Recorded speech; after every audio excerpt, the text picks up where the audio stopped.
اللہ وبرکاتہ۔ الحمدللہ وحدہ والصلاة والسلام علی من لا نبی بعدہ، اما بعد فاعوذ باللہ السمیع العلیم من الشیطان الرجیم من ہمزہ ونفخہ ونفثہ، بسم اللہ الرحمن الرحیم۔ امن خلق السماوات والارض وانزل لكم من السماء ماء فانبتنا به حدائق ذات بهجة ما كان لكم ان تنبتوا شجرها أإله مع الله بل هم قوم يعدلون۔ امن جعل الارض قرارا وجعل خلالها انهارا وجعل لها رواسي وجعل بين البحرين حاجزا أإله مع الله بل اکثرهم لا يعلمون۔ سورہ نمل چل رہی تھی، یہ 20واں پارہ ہے جو کہ کل خلاصہ نہ ہو سکا۔ اللہ تعالیٰ نے اس سورت کے اندر چونٹی کا ذکر کیا اور عقیدہ توحید کا اللہ رب العالمین نے تذکرہ فرمایا ہے۔ فرمایا امن خلق السماوات والارض، بلا بتلاؤ کہ آسمانوں کو اور زمین کو کس نے پیدا کیا ہے۔ وانزل لکم من السماء، اور آسمان سے پانی کس نے نازل کیا ہے، بارش کس نے اتاری ہے۔ فَأَنبَتْنَا بِهِ حَدَائِقَ ذَاتَ بَهْجَةٍ، پھر اس بارش سے اس نے ہرے بھرے بارونق باغات اگا دیے۔ ان باغوں کے درختوں کو تم ہرگز نہ اگا سکتے۔ کیا اللہ کے ساتھ کوئی اور بھی شریک ہے جو یہ کام کرتا ہے؟ بل ہم قوم یعدلون، بلکہ یہ لوگ سیدھے راستے سے بھٹکے ہوئے ہیں۔ امن جعل الارض قرارا، کیا وہ جس نے زمین کو قرارگاہ بنایا، وجعل خلالها انہارا، اور اس کے درمیان میں نہریں جاری فرمائی، وجعل بین البحرین حاجزا، اور جس نے سمندر کے درمیان میں ایک رکاوٹ پیدا کی، یہ وہی دریا اور سمندر جہاں ایک طرف کا پانی کھارا اور دوسری طرف کا میٹھا ہے، اس کا ذکر ہے۔ اِلٰہٌ مع اللہ، کیا اللہ کے سوا کوئی اور بھی ہے جو یہ کام کرے؟ بلکہ اکثر لوگ یہ بات نہیں جانتے۔ اَمَّن يُجِيبُ الْمُضْطَرَّ إِذَا دَعَاهُ وَيَكْشِفُ السُّوءَ وَيَجْعَلُكُمْ خُلَفَاءَ الْأَرْضِ، بے کس کی پکار کو جب وہ پکارے کون سنتا ہے؟ وَيَكْشِفُ السُّوءَ، اور اس کی تکلیف کو دور کرتا ہے۔ وَيَجْعَلُكُمْ خُلَفَاءَ الْأَرْضِ، اور وہ تم کو بناتا ہے زمین میں خلیفہ۔ اِلٰہٌ مع اللہ، کیا اللہ کے ساتھ کوئی اور بھی اس کا شریک ہے؟ قلیلا ما تذکرون، بہت تھوڑے ہیں جو نصیحت کو طلب کرتے ہیں۔ امن یہدیکم فی ظلمات البر والبحر، کیا وہ جو تمہیں خشکی اور تری کی تاریکیوں میں راہ دکھاتا ہے اور جو اپنی رحمت سے پہلے خوشخبریاں دینے والی ہوائیں چلاتا ہے، یعنی کشتی جب رات کے وقت سمندر میں چلتی ہے تو اس کو راستہ کون دکھاتا ہے؟ ستاروں کو چمکا کر اور چاند کو روشن کر کے راستے کو کون دکھاتا ہے؟ کیونکہ سمندر میں رات کو اندھیرا ہو جاتا ہے، تو سمندر میں راستے کون دکھاتا ہے؟ اور کون ہے جو بارش سے پہلے خوشخبری دینے والی ہوائیں چلاتا ہے؟ اِلٰہٌ مع اللہ، کیا اللہ کے ساتھ کوئی اور شریک بھی ہے؟ تعالی اللہ عما یشرکون، اللہ اس سے بلند ہے جو اللہ کے ساتھ شریک کیا جاتا ہے۔ امن یبدأ الخلق ثم یعیدہ، کیا وہ جو مخلوق کی اول دفعہ پیدائش کرتا ہے پھر اس کو دوبارہ لوٹاتا ہے۔ ومن یرزقکم من السماء والارض، اور جو آسمان سے اور زمین سے تمہیں روزیاں دیتا ہے۔ اِلٰہٌ مع اللہ، کیا اللہ کے ساتھ کوئی اور بھی ہے روزیاں دینے والا؟ قل ہاتوا برہانکم ان کنتم صادقین، اگر اللہ کے سوا کوئی اور ہے شریک تو اس کی کوئی دلیل لے آؤ۔ قل لا يعلم من في السماوات والارض الغیب الا اللہ، کہہ دیجئے اے میرے پیارے پیغمبر کہ آسمانوں اور زمین والوں میں سوائے اللہ کے کوئی غیب نہیں جانتا، صرف اللہ ہی جانتا ہے۔ وما يشعرون ایان یبعثون، اور جن کو لوگ غیب کا علم جاننے والا سمجھتے ہیں وہ تو خود یہ نہیں جانتے کہ ان کو کب زندہ کیا جائے گا، ان کو قبروں سے کب اٹھایا جائے گا۔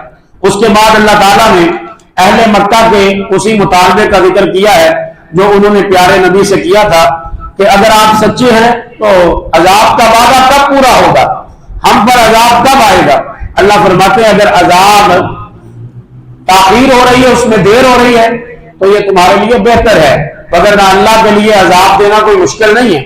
پھر اللہ رب العالمین نے اس سورت کے آخر میں کافروں کو مردوں سے تشبیہ دی ہے، فرمایا انک لا تسمع الموتى، اے میرے پیارے پیغمبر تم مردوں کو سنا نہیں سکتا، ولا تسمع الصم الدعاء، اور اگر کوئی بہرا ہے وہ چہرہ پھیر کر چلا جاتا ہے تو پیچھے سے آپ اس کو پکار کر آواز نہیں سنا سکتے، اذا ولوا مدبرین، جب کہ وہ پیٹ پھیر کر چلا جائے۔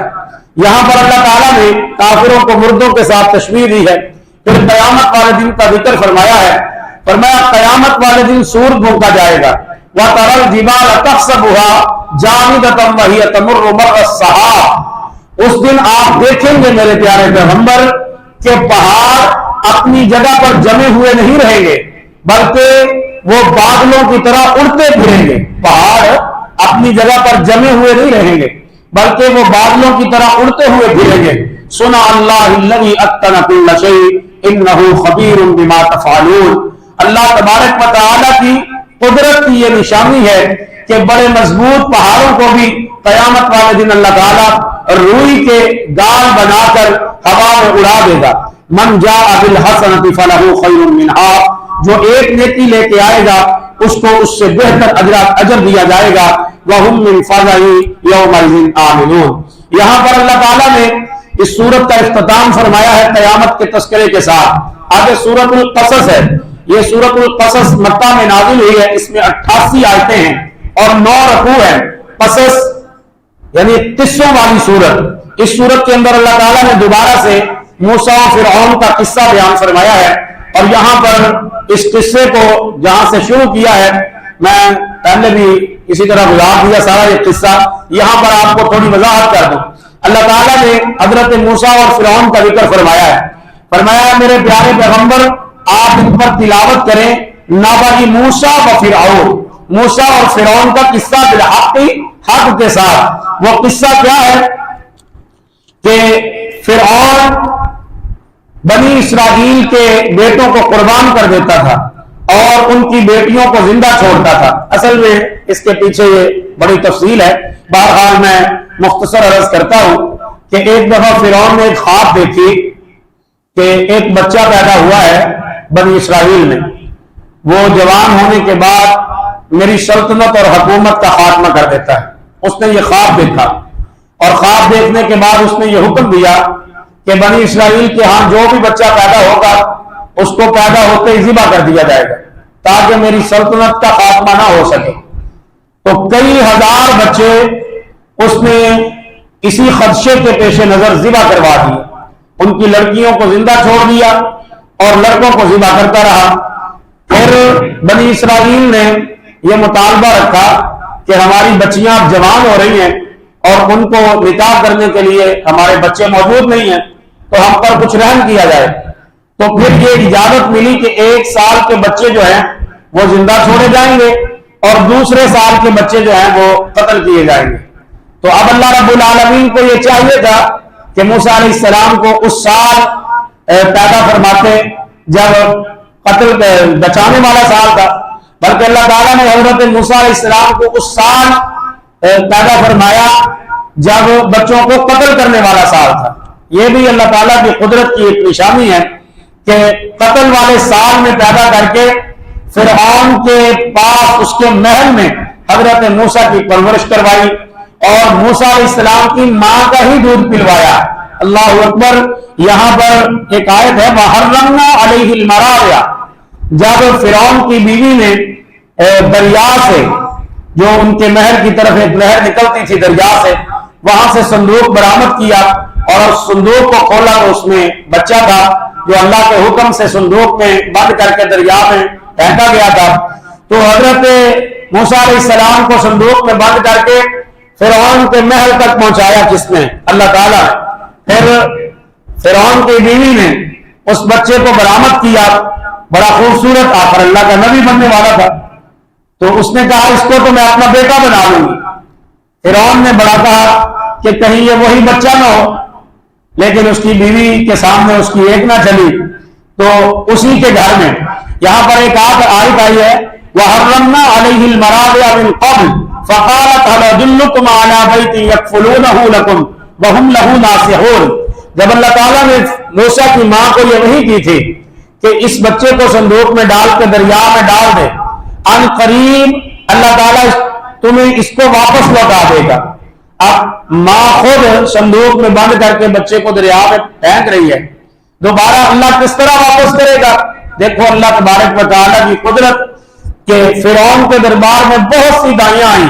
وَحَرَّمْنَا عَلَيْهِ الْمَرَاضِعَ، اور ہم نے موسیٰ علیہ السلام کو بچپن میں دودھ پینے کی عمر میں سمجھا دیا کہ کسی بھی دائی کا دودھ نہیں پینا. پھر موسیٰ علیہ السلام کی بہن بھی اس صندوق کے ساتھ ساتھ محل میں آئی تھی. موسیٰ علیہ السلام یارو کتاب دے رہے اور کسی کا دودھ نہیں پی رہے. اس وقت موسیٰ کی بہن نے کہا کہ میں ایک عورت کو جانتی ہوں یقیناً یہ بچہ اس کا دودھ پی لے گا. انہوں نے کہا ذرا جلدی جاؤ اس کو بلا کے لاؤ. اور موسیٰ کی بہن گئی اور جا کر اپنی ماں کو بلا کر آ گئی. جب ماں نے گود میں اٹھایا تو موسیٰ علیہ السلام نے فوراً ہی اپنی والدہ کا دودھ پینا شروع کر دیا. اللہ پاک کی یہ قدرت دیکھیں کہ فرعون کے دربار میں قیمت بھی وصول کروائی اللہ نے، دودھ بھی ماں کا پلوایا اور پرورش بھی اسی کے محل میں حضرت موسیٰ علیہ السلام کی کروائی. یہ اللہ تبارک و تعالیٰ کا ایک خاص وصف ہے کہ وہ جس طرح چاہتا ہے اسی طرح کرتا ہے. پھر موسیٰ علیہ السلام کے قتل کے منصوبے تک اس صورت میں حضرت موسیٰ علیہ السلام کا قصہ بیان فرمایا گیا ہے. آپ چاہے مدین کی طرف گئے اور شعیب کی بیٹی سے آپ کا نکاح ہوا، وہ بھی پورا واقعہ اسی صورت کے اندر اللہ تبارک و تعالیٰ نے بیان فرمایا ہے. حضرت شعیب کی بیٹیوں کا ذکر بھی اسی صورت کے اندر اللہ تبارک و تعالیٰ نے بیان فرمایا ہے. اور حضرت موسیٰ کو جو ید بیضا والا معجزہ عطا ہوا تھا، یعنی آپ کا ایک ہاتھ چمکتا تھا، اس ہاتھ کو بغل میں رکھ کے واپس نکالتے تھے تو وہ چمکنے لگتا تھا. اور جادوگروں کا قصہ بھی اسی صورت کے اندر سورۃ القصص میں اللہ تبارک و تعالیٰ نے بیان فرمایا ہے. اس صورت کے اندر اللہ تبارک و تعالیٰ نے اپنے پیارے پیغمبر کی تسلی اور تشفی کے لیے ایک آیت بھی نازل فرمائی ہے. فرمایا انک لا تہدی من احببت ولکن اللہ یہدی من یشاء. یہ بھی سورۃ القصص کی آیت ہے کہ اللہ کے نبی اپنے چچا ابو طالب کی وفات پر کتنے دن روتے رہے تھے، تو اللہ تعالیٰ نے فرمایا میرے پیغمبر جس کو اللہ چاہے اس کو ہدایت ملتی ہے، جس کو آپ چاہیں اس کو ہدایت نہیں ملتی ہے. اس کے بعد اللہ رب العالمین نے اپنی قدرتوں کا ذکر کیا ہے کہ اگر قیامت تک اللہ تعالیٰ دن چڑھا دے تو ہے کوئی جو رات لے آئے، اور اگر اللہ تعالیٰ قیامت تک اندھیرا کر کے رات لے آئے تو کوئی ہے ایسی طاقت جو اللہ کی لائی ہوئی رات کو دن میں تبدیل کر سکے. یہاں پر اللہ تعالیٰ نے چیلنج کیا ہے کہ اللہ تبارک و تعالیٰ ہی دنوں کو لانے والا ہے اور رات کے اندھیرے کو لے کے آنے والا ہے. پھر رات اور دن کو اللہ تعالیٰ نے اپنی قدرت کی نشانی قرار دیا ہے. اسی صورت میں حضرت موسیٰ علیہ السلام کے واقعہ کے بعد قارون کا قصہ بھی بیان ہوا ہے، قارون کے خزانوں کا ذکر ہوا ہے. اور اسی صورت کے اندر اللہ تبارک و تعالیٰ نے نیکی اور گناہ کی مثالیں بیان فرمائی ہیں.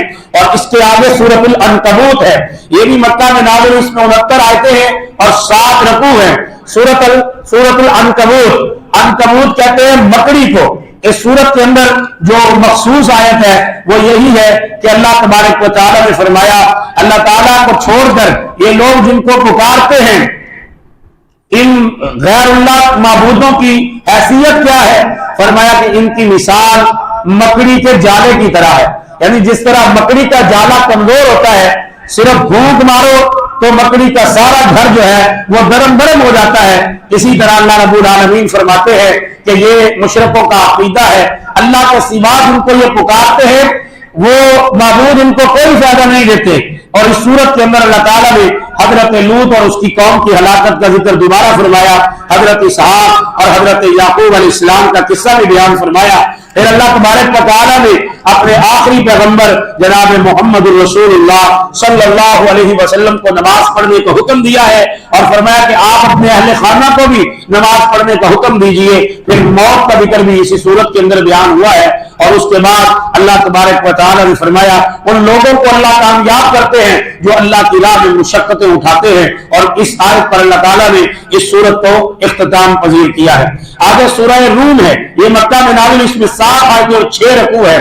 روم، اس میں روم کی جو عیسائی طاقت ہے اس کا تذکرہ آیا ہے۔ اب یہاں پر صرف ایک آیت کی میں وضاحت کر کے آگے چلتا ہوں کہ نبی صلی اللہ علیہ وسلم نے جب مکے میں اعلان نبوت فرمایا اس وقت 2 بڑی طاقتیں تھیں، ایک فارس کی، ایران، فارس، یہ سارے آتش پرست تھے، یعنی آگ کے پجاری تھے، اور ایک طاقت روم کی تھی۔ روم عیسائی سلطنت تھی اور یہ بہت بڑی سلطنت اور بڑی طاقتور سلطنت تھی۔ مکے والوں کی، مشرکین مکہ کی ہمدردیاں جو تھی وہ فارسیوں کے ساتھ تھی کیونکہ وہ بھی غیر اللہ کے پجاری تھے، اور مسلمانوں کی ہمدردیاں جو ہیں وہ رومیوں کے ساتھ تھی کیونکہ وہ بھی اہل کتاب تھے اور اللہ تبارک و تعالیٰ پر ایمان رکھتے تھے۔ اس لیے مسلمانوں کی ہمدردی روم کے ساتھ تھی اور مشرکین مکہ کی ہمدردی فارس کے ایرانیوں کے ساتھ تھی۔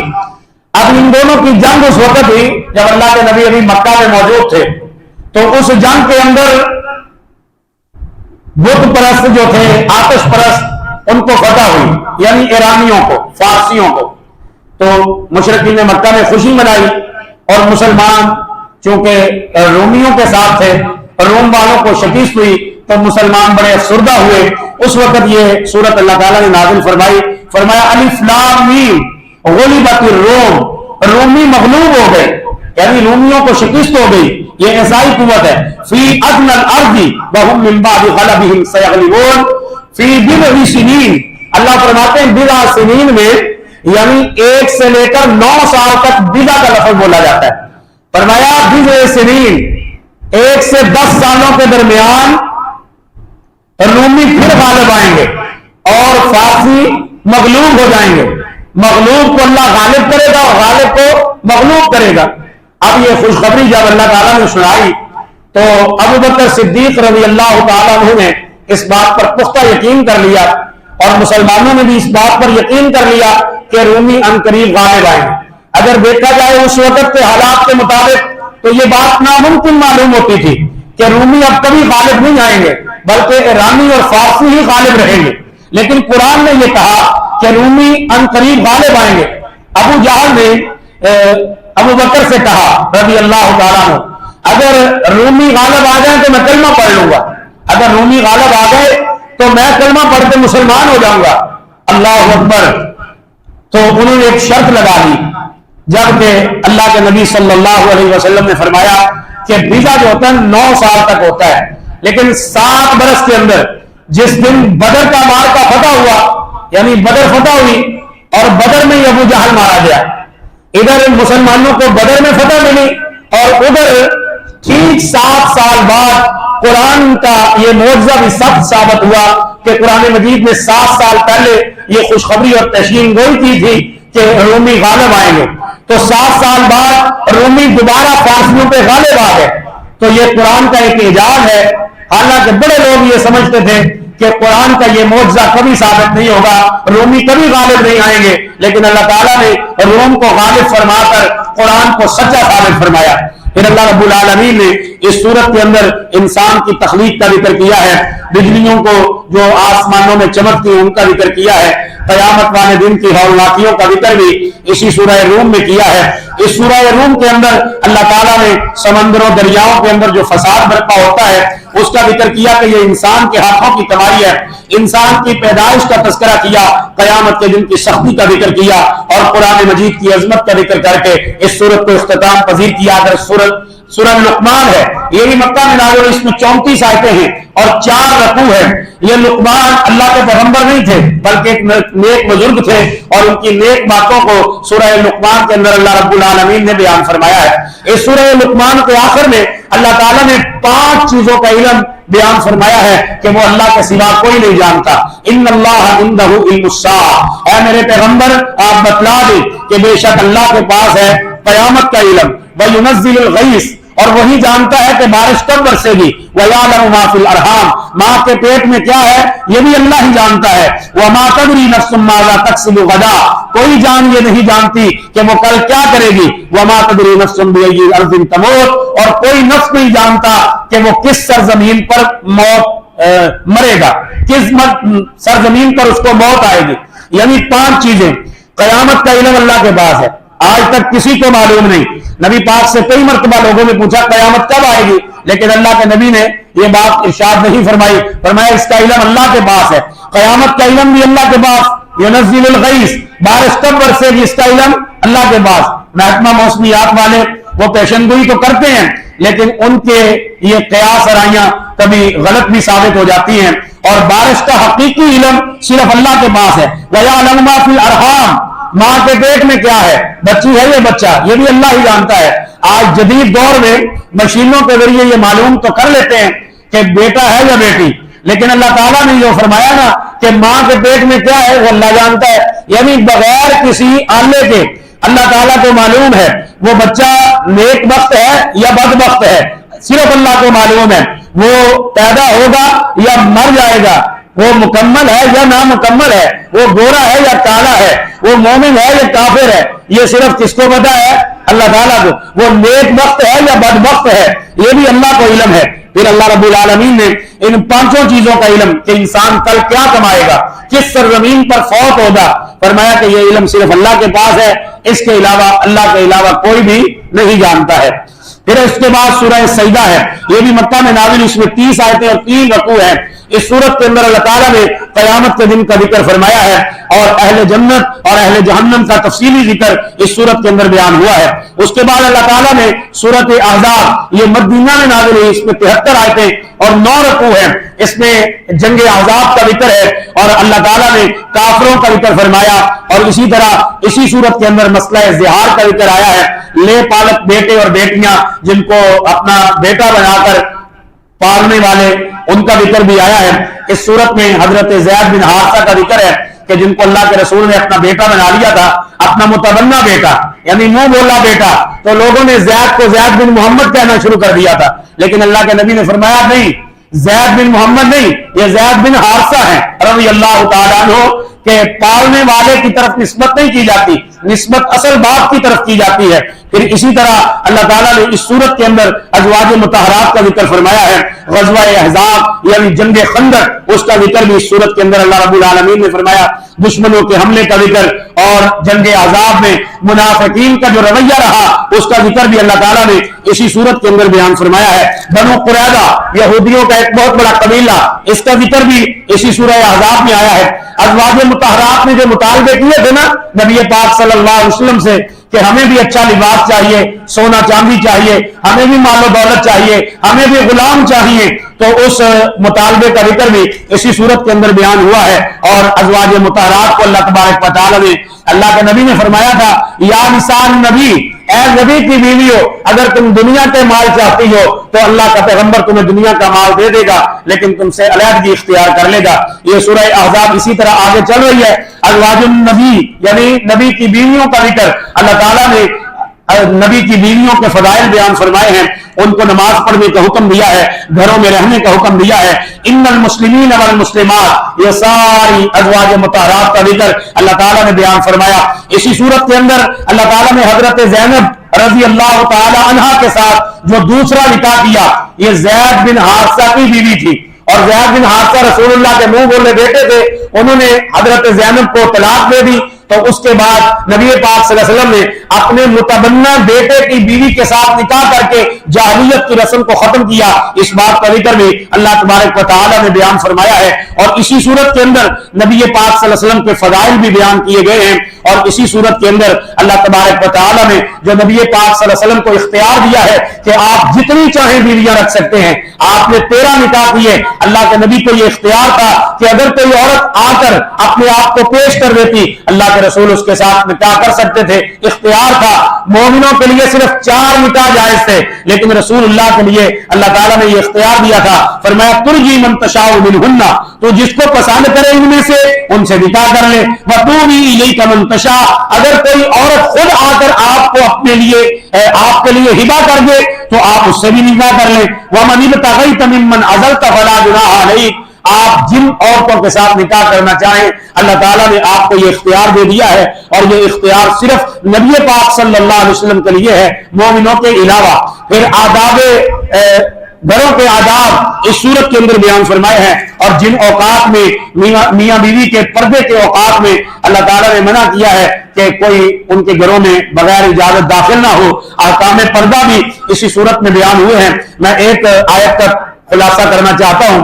یا ایھا النبی قل لازواجک وبناتک ونساء المؤمنین یدنین علیہن من جلابیبہن. جب یہ آیت نازل ہوئی نا پردے کی, کہ اے نبی کی بیویوں, نبی کی بیٹیوں اور مسلمانوں کی عورتوں, پردہ کرو. قل لازواجک وبناتک ونساء المؤمنین یدنین علیہن من جلابیبہن, اپنے پردے تیار کر لو.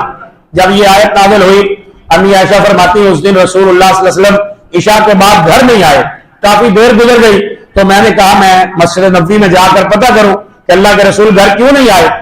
فرماتی ہے جب میں گھر سے نکلی تو میں نے دیکھا کہ مدینے کے گھروں میں چراغ جل رہے ہیں, پتیاں جل رہی ہیں عشاء کے بعد, جبکہ عشاء کے بعد بلا وجہ اپنے گھروں میں چراغ روشن کرنے سے رسول اللہ نے منع کیا تھا.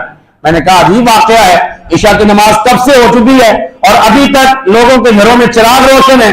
یہاں تک کہ مدینے کی ایک عورت سے میری ملاقات ہوئی, اس نے مجھے بتلایا کہ آج یہ آیت نازل ہوئی ہے قل لازواجک وبناتک ونساء المؤمنین, کہ اے مومنوں کی عورتوں تم پردہ کرو. اللہ کے رسول نے یہ آیت عشاء کی نماز کے بعد پڑھ کے سنائی ہے, اور صحابہ نے یہ ارادہ کیا ہے کہ آج وہ مسجد نبوی میں گزاریں گے رات, اور نبی پاک صلی اللہ علیہ وسلم بھی رات مسجد نبوی میں گزاریں گے. اور عورتوں نے یہ ارادہ کیا ہے کہ آج ہی راتوں رات ہم اپنے پردے تیار کر لیں گی, اور صبح دن کا اجالا بعد میں نکلے گا, ہم قرآن کی آیت پر عمل پہلے کر لیں گے.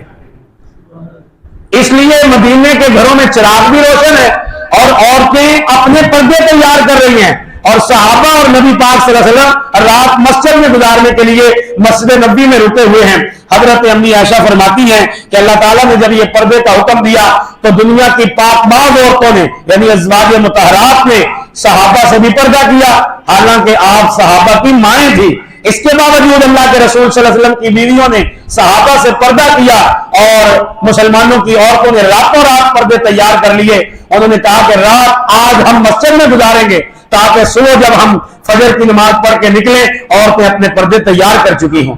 تو یہ مشن تھا رسول اللہ کا اور آپ کے صحابہ کا. اللہ تعالیٰ ہمیں بھی قرآن مجید پر اسی طرح عمل کرنے کی توفیق نصیب فرمائے. اس سورت کے آخر میں اللہ تعالیٰ نے حضرت موسیٰ علیہ السلام کا ذکر فرما کے اس سورت کا اختتام فرمایا ہے. آگے سورت سبا ہے, کل انشاءاللہ اسی سورت سے آگے خلاصہ کریں گے. اللہ تعالیٰ ہمیں قرآن مجید کو سمجھنے کی اور اس کے مطابق عمل